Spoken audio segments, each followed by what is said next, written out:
The rumble of tracks precedes the dust.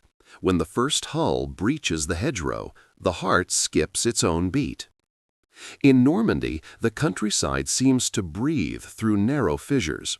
The bocage chokes the view, as if the landscape conspires for everything to happen just yards away without warning. For a group of German grenadiers, the morning begins with this subterranean sound, a mechanical growl that is neither wind, nor rain, nor bird. It's the rumor of something that turns and advances with the impersonality of a clock. The first silhouette of the M4 Sherman appears not as an isolated monster, but as a recognizable, repeatable form. And that's precisely what shatters the ground of the psyche. Carl Jung, in Man and His Symbols, describes how certain objects do more than occupy space. They become living symbols, condensing fears, expectations, and truths that the ego refuses. The Sherman there isn't just armor and cannon. It's the image of the many, the uncountable, that which returns even after being struck down.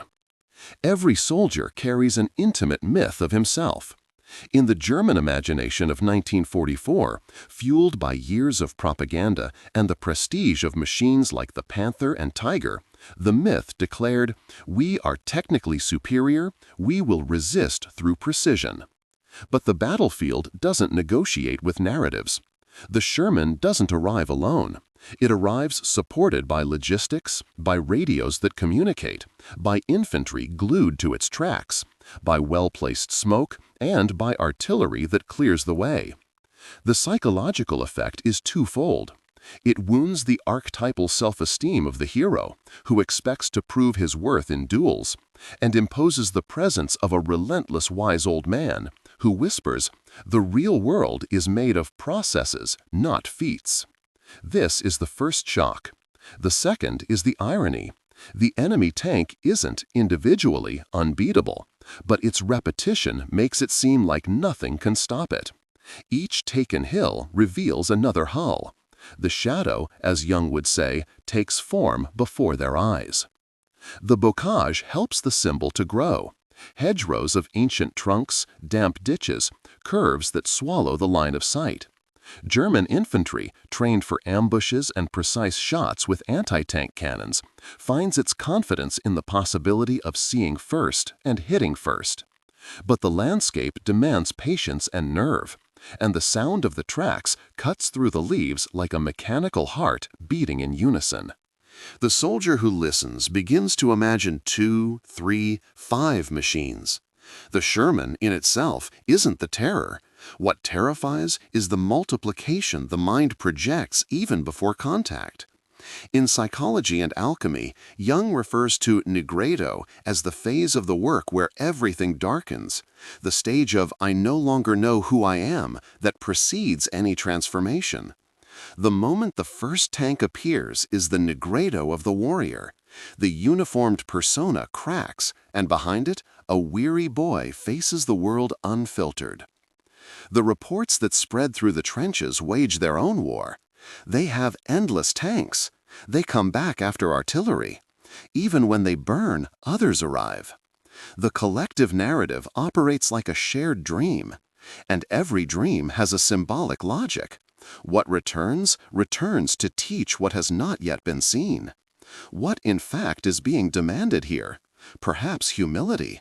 Perhaps accepting that the war of 1944 is no longer the dance of 1940. The military ego, which in the days of Blitzkrieg felt like genius, needs to acknowledge limits. This isn't moral surrender, it's a more solid psychic masonry. To touch this point, however, hurts. It's easier to fantasize about the perfect bullet, the 88mm cannon as a mythical sword, the final explosion that solves everything. But the hedgerow doesn't provide a stage for chivalric duels. It delivers labyrinths. Technically, Shermans vary. Some with 75mm cannons prioritizing high explosive against infantry in positions. Others with 76mm better against armor. Some with improved ammunition protection to not ignite so easily. all with radios that function like nerves of a larger organism. It's not that an American tank can single-handedly beat a tiger on paper. The point is that war rarely allows for pure statistical matchups. While the grenadier adjusts the Panzerfaust's aim, another Sherman advances from the flank, and a third calls for smoke, and a fourth disembarks a squad. When one retreats, the sound of another fills the void. In Jungian terms, the mind was dragged from the fantasy of one-on-one combat to the reality of the systemic battlefield. The symbol of the uncountable isn't just the sum of tanks, it's the sum of well-integrated functions. The body feels before reason explains. Hands sweat inside gloves. The weapon's metal slips. Breath shortens. A squad leader repeats rehearsed words. Calm, wait for the angle, control your fire, and discovers he's speaking to himself. At this moment, the shadow visits envy of the opponent's organization, resentment for their own scarcity, fear of being forgotten. In Man and His Symbols, Jung explains that the shadow isn't just evil, it's everything we deny about ourselves. The soldier who believed himself pure grit finds weariness. The one who believed himself cold finds rage. The one who believed himself invulnerable finds the memory of home, of his mother's face, of the smell of bread. The Sherman, advancing at the edge of the field of vision, doesn't just bring steel. It pulls out the hidden human from within. And this human, when denied, sabotages. When accepted, it reorders priorities. Survive, support a comrade, fall back to a better position, report honestly. Individuation, that slow process of becoming who one truly is, finds a cruel laboratory here. Statistics help shape the myth. The soldier doesn't know exact numbers, but feels the math in his gut. The Americans produce more, supply more, repair faster. What good is the ingenuity of a few when the adversary manufactures by the thousands? This question throbs. Deep down, it calls for an archetypal migration, to move from the isolated hero to an ethic of collective effort. That's why the sight of a column of Shermans with infantry and support weighs so heavily on the soul. It imposes a model of the world where value doesn't arise from momentary brilliance, but from the permanence of the process. In alchemy, Jung would say, matter must withstand constant heat to transform. Sudden splendors don't make gold. The German troops in the mud of Normandy deal with this lesson in every ditch. There are anecdotes that circulate like scars. A corporal who swears he destroyed 2 tanks in a morning and, by late afternoon, sees another dozen crossing as if nothing happened. An anti-tank gunner who hits, and is startled not by the enemy hull, but by the discretion of the replacement mechanism. When one stops, another takes over, and the line doesn't lose rhythm. The lesson is more psychological than tactical. It's perceived that the enemy doesn't bet on bravado, but on habit. The habit of arriving, the habit of regrouping, the habit of persisting. And habit, by definition, lacks brilliance, but it produces destiny. Like the persistent drip that wears down stone. On the battlefield, it's that, but with the smell of diesel and explosive dust. Sharp ironies are part of the day.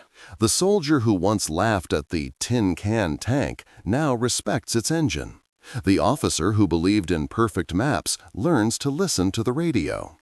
The same man who saw the enemy as a faceless mass now finds himself facing a column, feeling the unsettling touch of similarity. What if that were us, handed over to a process that doesn't break? This is a dangerous but fertile half-truth. The recognition that the other side also lives a collective narrative doesn't lessen the pain, but it infiltrates humanity where there was only caricature. Under fire, this can mean not wasting ammunition out of pride, not exposing oneself to prove courage, retreating with purpose. It's not romanticization, it's survival. And surviving there is an austere form of wisdom. There is, however, a psychic trap, the temptation of fatalism. If everything on the other side seems infinite, why try? The spirit of Negredo whispers, give up, there's no way out. But individuation isn't achieved by surrendering consciousness. It's achieved by reorganizing meaning. What is possible then? It's possible to redefine victory on smaller, more real scales. Delay a column, protect a flank, save a section, hold a bridge for 4 more hours. These are goals that seem small, but they restore agency to the individual. In Jungian terms, it's the transition from the inflated persona to a functional ego, integrated with the self, capable of acting without delusion. This doesn't eliminate fear, it gives it a place and measure. Fear, once named, loses half its power. Meanwhile, the sound of the tracks cuts through the morning. The Sherman doesn't speak, but its presence declares, "I come back, I return, I occupy." The symbol repeats until the myth is exhausted. And in this repetition, there is a brutal pedagogy. Either the soldier clings to the past, or he learns the language of reality. Reality says that the tank is part of a larger body, and fighting that body requires an elastic mind and steady nerves. A mind that understands that hours have a rhythm, that the enemy has a routine, that one's own rage needs a leash. It's a hard wisdom, without applause, like a community working in the mud. Little glory and a lot of grunt work. Still, that's how the afternoon is endured. The landscape also educates. The smell of gunpowder, the metallic taste in the mouth, the damp green that hides and confuses, the mist that settles after explosions. There is a symphony of details that the body registers. Echo of gunfire in the valley, vibration in the ground when 2, 3, 4 tons pass, the snap of crushed branches that, repeated so often, becomes a count. Some say you can tell the distance by the timbre of the engine. Others swear it's superstition. Deep down, it's the brain seeking relief through predictability. The symbol of the uncountable hurts less when it becomes a legible routine. What is known, even if bad, causes less panic. And so a humble expertise is born, knowing when the column will stop, when the smoke will arrive, when the artillery proceeds, when it's time to disappear and reappear. None of this excludes the human drama. A soldier writes in his soiled notebook between bursts that he misses the smell of coffee. Another keeps a crumpled family photo in his pocket. The Sherman passes and kicks up dirt onto the paper. It is in these moments that war reveals the obvious. Behind giant symbols, there are small people trying to hold it together. Jung would say that if the collective unconscious presents the overwhelming figure of the machine, the work of consciousness is not to dissolve into it, neither through idolatry nor terror. To integrate is to accept that the machine exists and that I exist, and that between us there is a space for possible action. This space, narrow as a trail in the woods, may be enough to get through the day.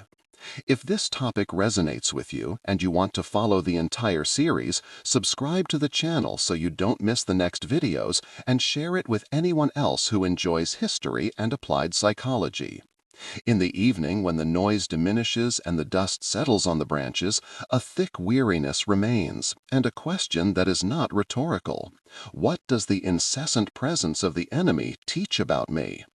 In Man and His Symbols, Jung emphasizes that a true symbol transforms, not because it convinces, but because it forces us to reorder the inner world. The Sherman, as an image, compels the soldier to abandon the comfort of the imaginary duel and enter the practice of the possible. This transition is both loss and gain. The grandiose fantasy is lost. A quiet dignity is gained, that of someone doing what they can with the hands they have. The shadow ceases to be a scapegoat and becomes raw material for work. Fear, envy, anger, all named and put to the service of clearer choices. There are also the statistics, cold as steel, that hover over conversations. They speak of columns that don't stop, of quick replacements, of workshops that miraculously return to the field what broke that morning. They don't know numbers, but they learn the concrete count of the day, how many times the sound returned, How many times a road was taken and retaken? How many burned hulls still didn't change the overall rhythm? It's cruel to realize that defeat, or victory, might lie less in the impressive scene and more in the accumulation of repetitions. The ego resists, but reality insists. And it is in this friction that a kind of bitter wisdom is born, the understanding that the field always belongs to the patient. At night, silence isn't silence. The accustomed ear still searches for the rumble that didn't come. The body vibrates in phantom memory, like someone who has left the sea and still feels the sway. The soldier turns from side to side and, for an instant, thinks of the symbol in another light.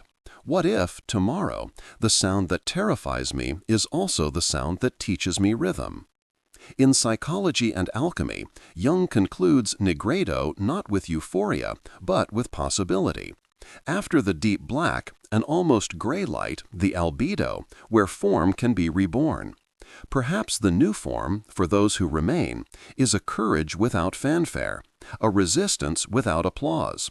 Perhaps, in the end, the machine has forced the soul to a maturity it was reluctant to assume. Comment below with your thoughts on this psychological reading of the Western Front in Normandy, and let me know where you're watching from. I can bring more stories and analyses like this if it resonates with you. Midday arrives heavily, and the bocage holds the heat like a lid. The air smells of wet earth, gasoline, and fine explosive dust. A German section pushes a light cannon through a green corridor, trying to gain position before the enemy column rounds the next bend. The noise comes in mechanical waves, first distant, then too close. The tracks bite the mud, the hedge opens with a tear, and the hull appears. It's an M4 Sherman. Not the unique monster of rumors, it's the promise of repetition. The stomach clenches, because the mind understands that not one enemy has arrived, but many. Here time thins, and breathing needs command. The morning's conversations have already planted the image. When one stops, another moves in. They're on the radio constantly. They come back fast. A story circulates, half report, half legend. Two soldiers with Panzerfausts hit the flank. The tank stopped, and the silence smelled of victory. Then a smoke screen flooded the ditch, and two hulls emerged from different angles, with infantry glued to their tracks. The shock wasn't the death of the first, it was the undramatic replacement. The sense of inevitability grows when the adversary's response is already built into the mistake. The group understands, without words yet, that they are facing a process, not an act. Jung writes in Man and His Symbols that a living symbol calls forth forces that the ego does not govern. The multiplied Sherman becomes a figure of the uncountable. Technically, it has limits. Psychologically, it becomes a presence that does not retreat with losses. The section tries to pull focus to the concrete, distance, angle, cover. A squad leader speaks softly, and his voice acts as a rail for the group's breathing. Naming the feeling, fear, anger, vertigo, takes the panic out of the cockpit. The target becomes a point again, not a cloud. The finger stops trembling when it finds a simple, nearby task. The first shot goes high, and the echo returns the error cruelly. The team corrects without shouting. The enemy responds as expected. Smoke, flanking advance, change of front. Some Shermans display welded teeth on their bumpers, improvised plows that tear through hedges as if they were curtains. It's not elegance, it's effectiveness. In the States, we'd call that a clever workaround, rough-looking, but it gets the job done. The perception changes. It's no use being a star player if the team doesn't play together. Here, the game is about gears, and gears win by the number of turns they make, not by the brilliance of a single piece. The section knows its strengths. Panzerfausts, short and blunt, rip through armor at the right range. A camouflaged 75mm still commands respect.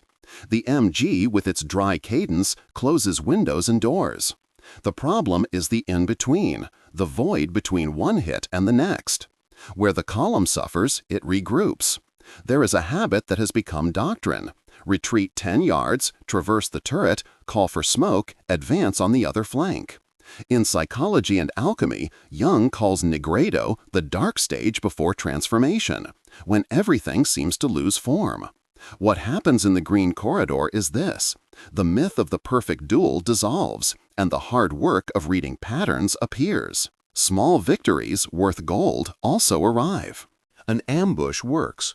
A retreat happens without panic. A wounded man is evacuated quickly. Each success restores millimeters of agency. Jung would say that individuation is not expelling fear, it's integrating it into consciousness. I fear, but I act. Courage changes clothes. Out goes the spectacle's glitter, in comes the workman's overalls. In America, we'd call that grit. It doesn't make for a flashy photo op, but it can take a beating. Competent repetition creates solid ground where before there was only promise. In the middle of the afternoon, the American infantry shows its prosaic and decisive utility. They walk alongside the hull, sweep through holes and doorways, point, stop, raise an arm, speak on the radio. The tank commander seems like a bus driver who knows his route. Few words, clear paths. The armored vehicle doesn't act alone. It receives and returns information. Decisions are brief and therefore effective. What's humiliating isn't losing a duel. It's seeing that the other side makes fewer mistakes because they communicate more. The German section learns another language, that of the tireless process. Weaknesses exist, and the group learns to read them like the back of their hand. The hull's flank on a turn, the rear exposed during a maneuver, the narrow bridge that becomes a choke point, the intersection where the formation must break. The terrain helps when pride subsides. A gunner holds his finger until the angle appears. He hits, changes ditch, disappears. The day's objective ceases to be stop the war and becomes delay the column by an hour. It seems small, but it saves lives. Ethics return to the possible, and the possible is much when you don't spend everything on the impossible. There are episodes of humanity that pierce the armor of the day. A tank interrupts its advance to pull civilians from a crushed house. A German medic improvises a tourniquet on an enemy, and with that gains a chance to retreat alive. Two patrols exchange wounded prisoners in a brief truce. These moments don't change the map, but they crack caricatures. In Man and His Symbols, Jung warns, when we project all the shadow onto the other, we impoverish our own soul. Recognizing glimpses of humanity in the adversary doesn't soften the war, but it prevents the psyche from completely detaching from reality. The field punishes vanity rigorously. Around 3 o'clock, an anti-tank team decides to stay too long in a comfortable position. 2 hits swell their chest. A third would make a perfect story. The leader takes a deep breath and asks the right question. Do we want recognition or results? They pack up, change ditches, reappear 40 yards ahead. 5 minutes later, their previous position turns to dust under high explosives. That was a close call. The lesson is simple and costly. Leave before the glory, return through the shadow, survive your own impulse. The ego takes note, the team is grateful. As evening falls, the noise changes color. It's still iron and engine, but tired track squeals, plate clanks, hoarse voices on the radio appear. The system also suffers. The column needs to refuel, the crew needs water, the routine shows its seams. The section learns the timing of smoke requests, the point where they always stop, the intersection guarded by a hull. The myth of the uncountable shrinks a few inches. It's not a god, it's a disciplined process. If it's a process, it has a schedule and failures. And failure is synonymous with opportunity for those who have learned to wait. As the old saying goes, haste makes waste. The green corridor repeats this proverb with gunpowder. A hasty ambush betrays a position.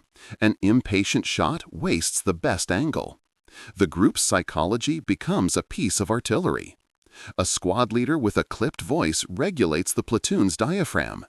A comrade who doesn't succumb to panic offers invisible shelter. In Jungian terms, certain figures embody useful archetypes. Not fantasy, but a framework for collective energy. The wise old man appears in how someone gives the waiting time, how they count to 4 before exposing their head. The biggest change happens internally. The mental map swaps the myth of the brilliant stroke for the ethic of care. Less about being the best, more about keeping the whole unit breathing. The grenadier experiences a new courage, to persist when the sparkle is gone, to accept that the day's victory is small and, even so, dignified. In psychology and alchemy, Nigredo doesn't end with fanfare, it ends with possibility. A pale light where before everything was black. At dusk, this dry clarity is born, authorizing them to continue. It's little, but it's real, and the real sustains. There was a curious moment before nightfall. A soldier leaned his forehead against the damp wood of the hedgerow and perceived the engine's thrum as a distant, repetitive beat, warm and drawing the body in. It seems absurd in the midst of war, but it reveals a mind's resource to find rhythm in the noise. Rhythm becomes a pulse, and a pulse restores agency. Transforming noise into a count is a way to survive. The symbol that crushed them becomes a metronome for decision. It doesn't tame fear, but it gives it a place, size, and time. The shadow ceases to whisper despair and begins to warn of dangers. If this deep dive is resonating with you, subscribe to the channel and hit the notification bell. That way you won't miss the next chapters, and you'll help this work reach more people who appreciate history, psychology, and deep analysis. Night falls and the field returns smaller sounds, oil drips, loose metal, hushed footsteps. The section, with fewer voices and more silence, follows the liturgy of survivors. Count ammunition, share water, review wounds, adjust damp boots to prevent blisters tomorrow. Someone strikes a match and quickly extinguishes it. Another jots down 2 lines on greasy paper that become rules. Leave before the glory, return through the shadow. It's not poetry. It's a technique for continuing to exist when everything pushes towards chaos. The routine of care becomes the most discreet form of courage. In the end, the mental impact of seeing the Shermans in Normandy isn't just fear or respect. It's an education in reality.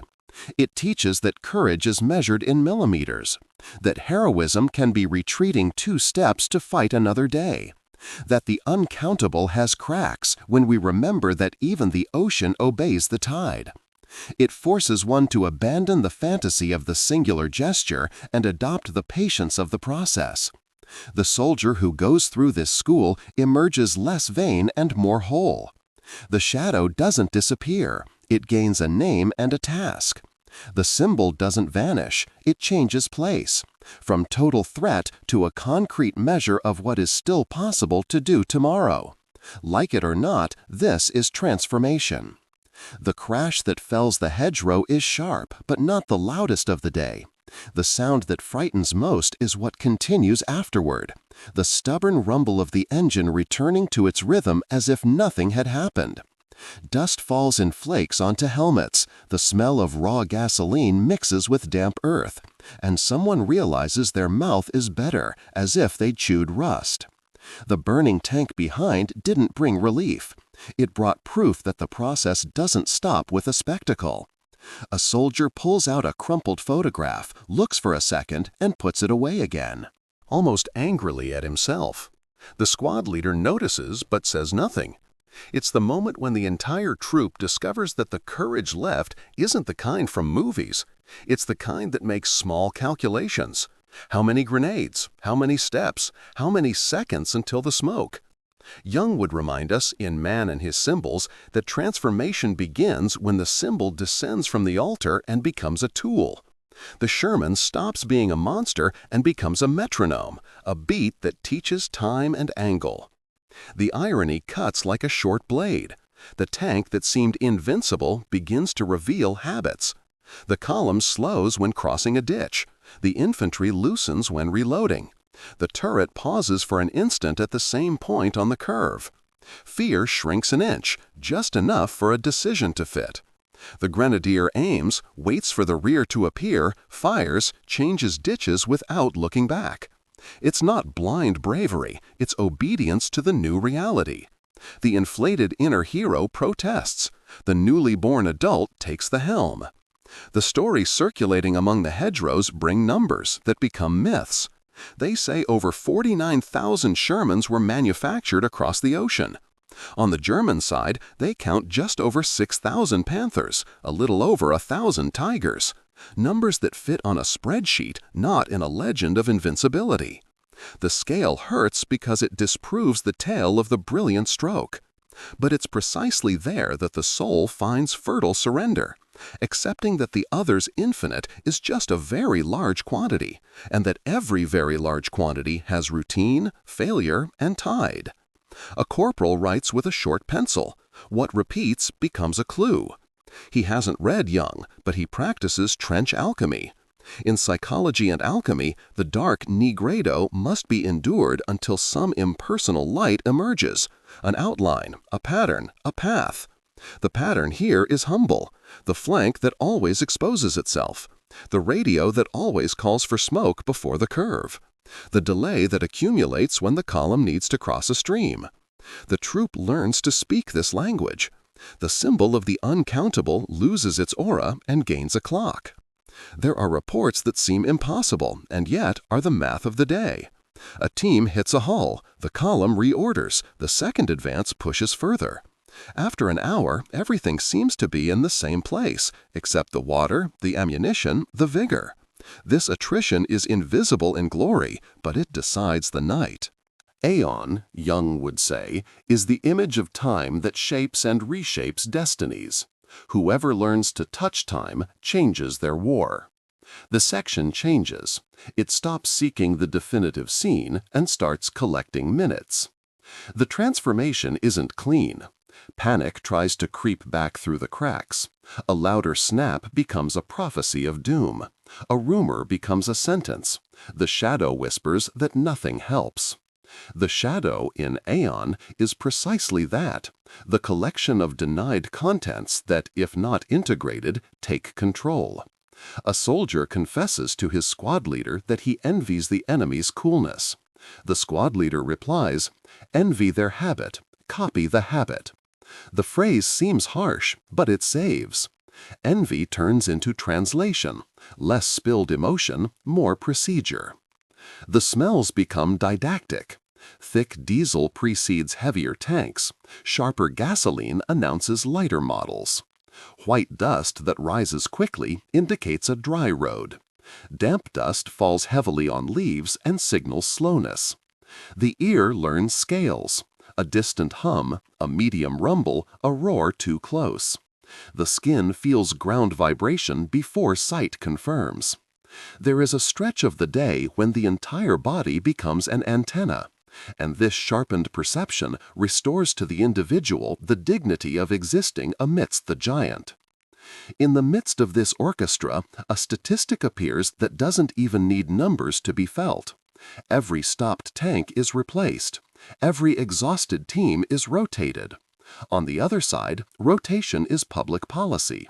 On this side, it's faith in improvisation. And yet, improvisation also has its schooling. In America, we learn this the hard way.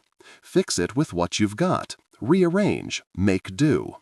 The section finds a way to use what's left.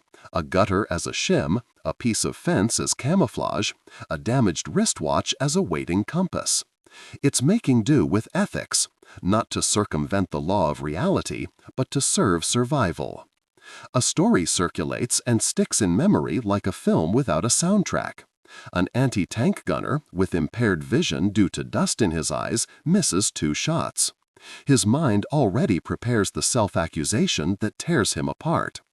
The comrade beside him squeezes his shoulder and says, 2 fingers lower, breathe, count to 4, go. The 3rd shot hits. It's not a miracle, it's an adjustment. Later in the foxhole, he replayed the moment as if deciphering a dream. The shadow wanted to punish him. The presence of another returned him to his body. Jung would say the encounter with the other integrates what was missing in the self. As the sun sets, the landscape creates a theater of halftones. The side light makes the hull gleam in a deceptive way. The golden dust invites error. Everything seems too beautiful for prudence. It is in this place that irony bites hard. The scenery, a witness to horror, becomes aesthetically enchanting for moments, and it is precisely in this beauty that the trap lies. The troupe learns to distrust beauty. If it's beautiful, it's because it's become more dangerous. Aesthetics are not a guide, they are a distraction. Reality remains the column's schedule, the chassis' fatigue, the refueling time. In the improvised rear, someone risks counting pocket statistics. If the other side manufactures tens of thousands of tanks, what we have is the power to deny them ground and time, inch by inch, minute by minute. It seems little, but the real map is drawn this way.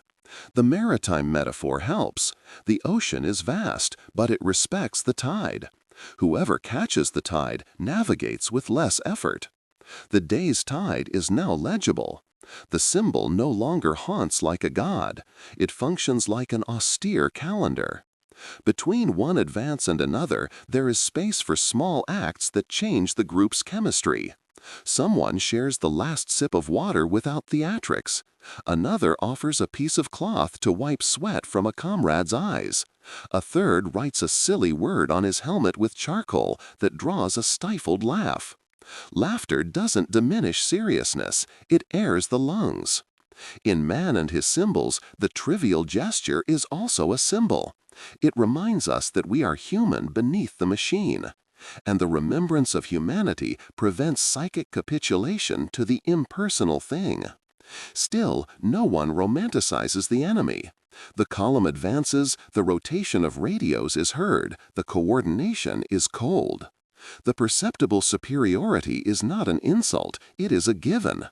A given, when recognized, becomes a decision. Move at night, avoid certain crossings, take opportunity shots and leave before the counterattack. Use the weight of the hedgerow to hide the retreat. Engrave the enemy's routine times onto one's skin. The climax here is not an explosion, it is a mature choice. The invisible audience wants fire, consciousness wants continuity. For those of you following this detailed analysis, if it helps you see history with new eyes, please share this video with a friend who appreciates WWI and psychology and comment below on what surprised you most so far. Your feedback guides the next chapters. The peak of the day, paradoxically, is silent. It's not the hour of the first shock, nor the hour of the last shot.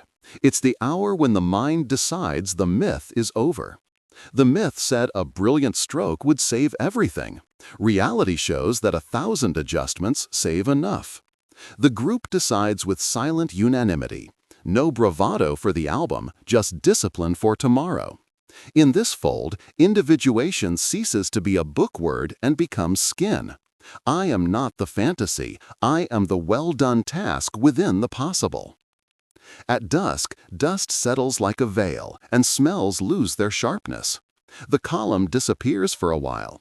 The landscape resumes its crickets and rustling leaves. The emptiness is not relief, it's an intermission. Someone cleans their rifle barrel with an artisan's care.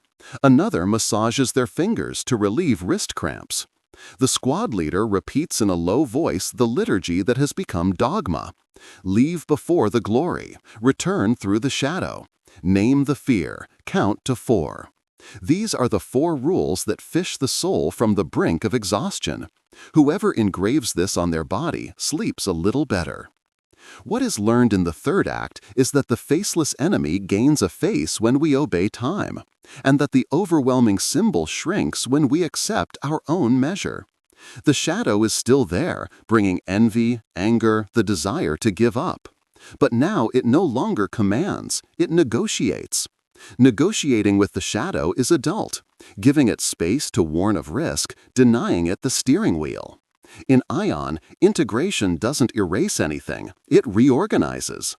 In the field, reorganizing meant ceasing to seek glory and beginning to cultivate endurance. When night truly falls, engines become phantom memories. The body, accustomed to the rumble, still vibrates internally. Some pray, some count, some remember home and blame themselves for remembering. Guilt is another trick of the shadow. Feeling doesn't hinder as long as it doesn't dominate. It's possible to feel and act, to cry and then adjust your weapon, to remember the smell of coffee and, immediately after, listen to the earth. The whole human operates better than the stone myth. In the hurried diary that no one knows if it will ever reach anywhere, a grenadier writes that today he learned to listen to the engine, to listen to his friend, to listen to himself without believing everything. He notes that the burned tank didn't bring peace, but it brought a map. He notes that fear didn't disappear, it just made its bed and lay down in a corner. He notes that for the first time, he perceived the difference between giving up and yielding a step. This discernment, born in the mud, is the pale spark of albedo in Jung's laboratory. If you've made it this far, leave a comment telling us where you're watching from and which psychological aspect resonated most with you today.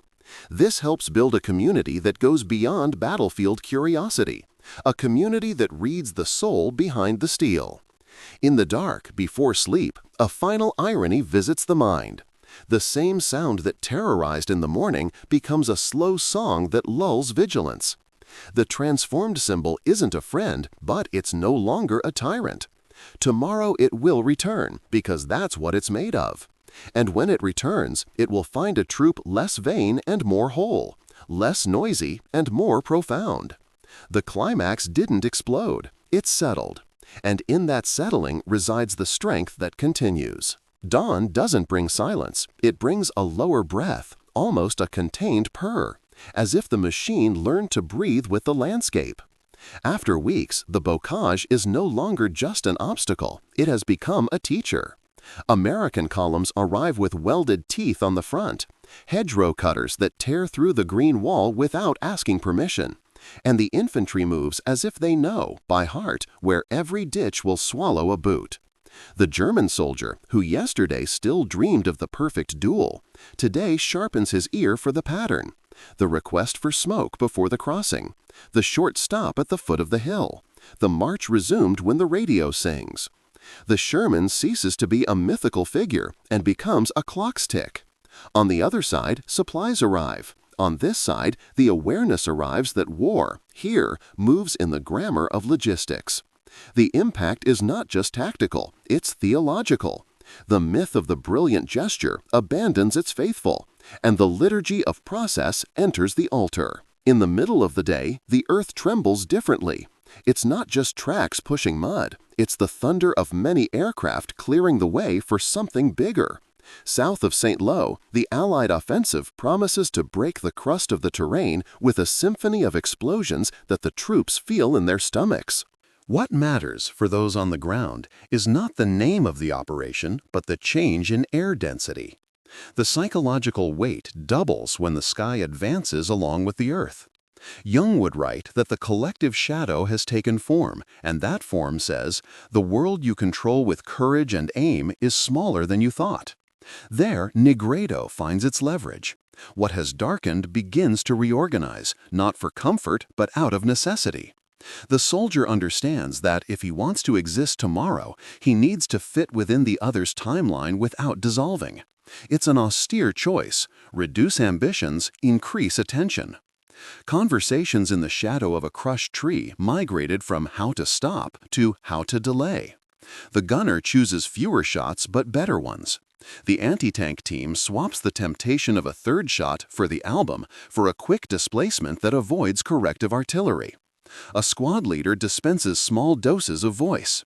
Wait 2 more, breathe, the turret will lock at the same spot, and the prediction comes true. The group learns that there is victory without spectacle, the bridge held for another hour, the road denied until sunset, the lateral exit saved for the night. In Psychology and Alchemy, Jung describes the passage from confusion to a pale clarity, the albedo, where the new form doesn't yet shine but sustains itself.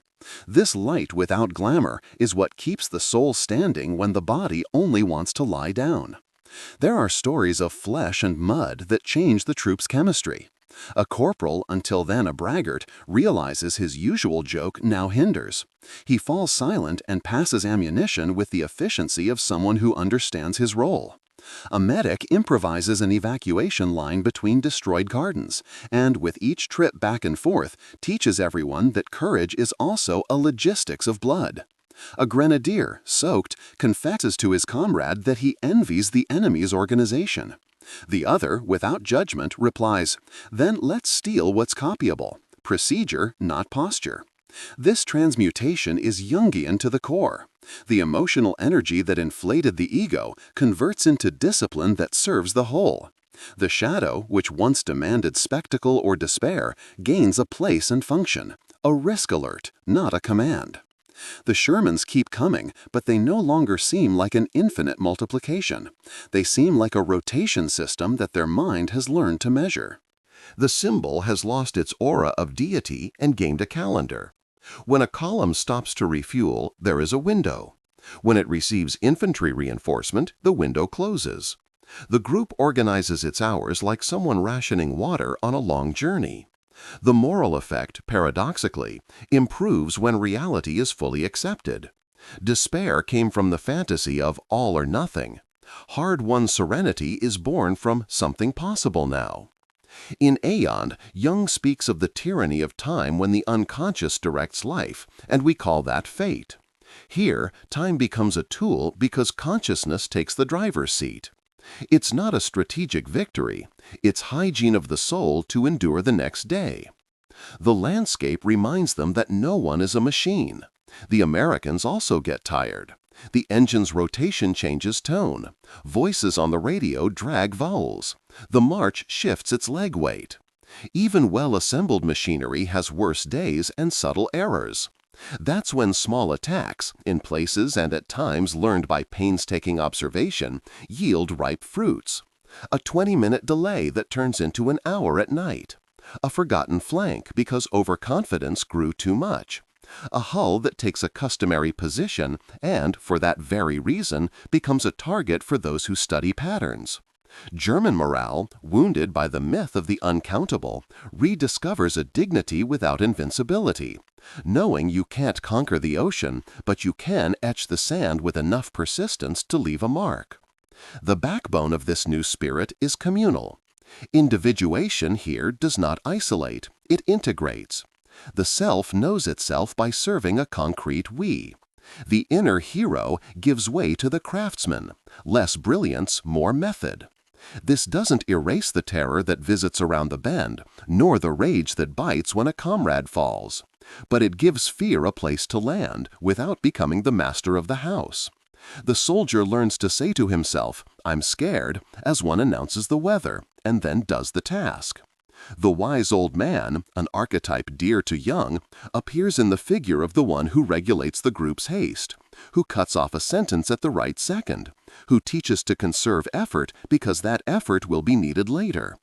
This Senex energy, when it doesn't turn into rigidity, is the track where courage walks without getting lost. In the lulls, remnants of civilization emerge, reminding them why the soul still fights. A piece of bread salvaged from a ruined kitchen. A frightened dog that decides to sleep in the foxhole. A hummed song with no recognizable lyrics. Echoes of home surface. Someone compares the engine's rhythm to a familiar, driving beat that keeps a community moving forward. Another mutters that the day was a real bear, but we're tough as nails. And they all manage a dry chuckle. These images aren't folklore, they're glue. In Man and His Symbols, Jung describes how images carry emotions and organize chaos. The symbol, once a tyrant, now serves. It lends rhythm, gives contour, promises the return of the sun. From the perspective of events, the Allied advance not only pushes lines, it pushes beliefs. With the breach of the terrain and exploration through more open routes, what was once corridor combat becomes a race for range. For those looking from inside the trench, this means other decisions. Giving up positions that only exist on the map of pride. Defending withdrawal axes to save what still breathes. Denying the enemy the obvious shortcut. Accepting that retreating is not dissolving, but recharging the chance to exist. The politics of small victories transforms tactical positions into moral choices, giving up immediate applause to preserve long-term substance. This maturity hurts, but it produces a rough peace, that of someone who has not betrayed himself. On some saturated evening, a pair of gunners choose not to fire. The flank is there, the rear passes beautifully, temptation gleams. But the day's reading says the cellular counterattack would come too fast, that the entire team would be ground down, and that the road further ahead offers better leverage. The non-shot saves 4 lives and yields a 40-minute delay at the next post. At night, sitting in the mud, someone ventures, "A hero is one who holds his fire." No one applauds, everyone understands. Jung would say that the shadow of exhibitionism was named and therefore did not need to govern. Consciousness finally learns to deny the ego what the ego begs for on its knees. If these insights are helping you see the war from the inside, through the psyche, the body, and time, subscribe to the channel and leave a comment telling us which unspectacular decision impressed you most today. This helps the algorithm and, more importantly, guides future chapters. In the silence broken only by oil drips, someone writes in a greasy notebook that true superiority, that summer, was not absolute. It was the ability to maintain a cohesive process under pressure. The Sherman, a symbol of this process, taught more than fear. It taught grammar. And whoever learns grammar can at least write their sentence within the other's text. It's not poetic solace, it's the soul's tactic. By transforming the enemy from myth to rhythm, the troop gained a hard-won form of freedom, choosing small actions with great cumulative effect. Jung reminded us that what we don't face returns as fate. By facing the sound of the engine and its repetitions, the men in the mud prevented terror from driving the wheel. The inventory of human and industrial impact is still missing. The cold numbers, the walking scars, the legacy that post-war carries in the ears of those who hear a tractor and return to 1944. But before the numbers, this harsh certainty remains. The machine can impose rhythm. The soul, if it learns, still chooses the pace. Dawn returns the contours of the bocage like someone slowly turning on a lamp in a dusty studio. The Shermans speak again in the language of the engine, monosyllabic, impersonal, continuous. And the troop, tired and less vain, responds with the lexicon it has learned: time, angle, silence, exit. The symbol of the uncountable, which yesterday tightened their throats, today fits on a wristwatch. It is not solace, it is acquired competence. The psyche no longer asks for miracles, it asks for predictability. The soldier who has traversed the Negredo understands that the right courage, here, is that which leaves a legacy of minutes, delaying a crossing, preserving a bridge, keeping alive the chance to exist after sunset. In the soiled notebook, someone records the dry accounts of the summer. From across the Atlantic, something like 49,000 M4 Shermans were produced throughout the war. On their side, just over 5,000 Panthers, a little over 1,000 Tigers, less than 500 Kings. Numbers don't fight, but they impose grammar. The grammar is this: whoever replaces, returns. Whoever communicates, coordinates. Whoever accepts reality, survives better. The mind that once sought the single strike discovers the dignity of accumulation. As Jung suggested in Psychology and Alchemy, transformation does not explode, it settles. The burned tank does not end the story. The process that replaces it continues the paragraph. Human wounds do not accept easy metaphors. There are hands that tremble when silence falls, ears that retain a phantom rumble, eyes that close and see brown dust even in the dark. The shadow, which first governed by panic, now visits in different guises: guilt for retreating, envy of the other's organization, anger at oneself when the body fails. Integration, that demanding verb from man and his symbols, does not send the shadow away. It accommodates its warnings without handing over the steering wheel. The squad leader who learned to breathe for 4 counts yields to his comrade when his voice chokes. The grenadier who aimed too much learns to stop after the second hit. The exhibitionist hero diminishes into the craftsman who ends the day with an honest inventory: water, ammunition, stamina, routes. There are cold statistics that, recited on the wet ground, gain human texture. Trucks and cannons are counted, but beneath the figures, pulses are counted. On one side, columns that seem inexhaustible. On the other, disciplined improvisation that makes little into a stable shelf. Morale, wounded yet still breathing, discovers a kind of rough joy, that of doing the possible with method. If each delay costs half an hour ahead, we add hours of soul, cutting minute by minute. The phrase, spoken without lyricism, is almost alchemical, transforming raw anxiety into a stone of patience. Civilians cross the frame like shadows of a pain that wears no uniform. A woman offers water in a chipped bucket. A boy points out a shortcut that spares a column of hulls and wet men. An old man refuses to leave his house, and the tank, which yesterday would have crushed the door, today skirts the wall as if respecting ruin. War, when it finds cracks of humanity, does not become less terrible. It becomes clearer. Individuation, the harsh version of 1944, is to recognize oneself as a person amidst the machine and to recognize a person in the face of the other, even when the other comes wrapped in steel and smoke. As evening falls, the landscape dictates the final lesson. The sound returns in the distance, regular, disciplined, and the troop, instead of puffing out their chests, adjusts straps, confirms routes, points 2 fingers to the right, 1 to the left. No speeches, no promises, just work. The irony is that this humility, which doesn't make for a photo op, sustains what matters. In Ion, Jung reminds us that Keim is the great sculptor. Here, it sculpted a type of courage that doesn't fit on a medal, but fits into the next day. The machine, finally, didn't become a friend, that would be a lie, but it ceased to be a tyrant. It became a metric. The soul, finely tuned, chooses the pace and the interval. It is at this point that human and industrial impact meet like cold blades. Industry delivers replacement at scale. Humanity responds with reading and limits. For some, the war will end with a whole body and wounded ears. For others, with a wounded body and ears that insist on searching for a non-existent engine in the silence of the field. The legacy is ambiguous and, therefore, true. At the edge of the field, a soldier folds the portrait, puts it in his pocket, and, before standing, whispers to himself, "No glory, but whole." It's a prayer without a God, an agreement with the possible.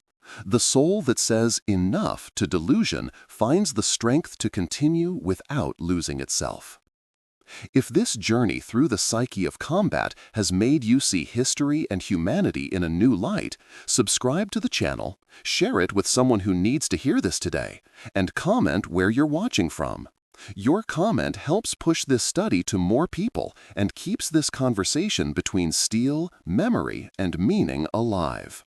In the final silence before night, the quote that remains is a brief, direct beacon from the man who taught us to respect the shadow. What we don't face in ourselves, we will find as fate. Carl Gustav Jung.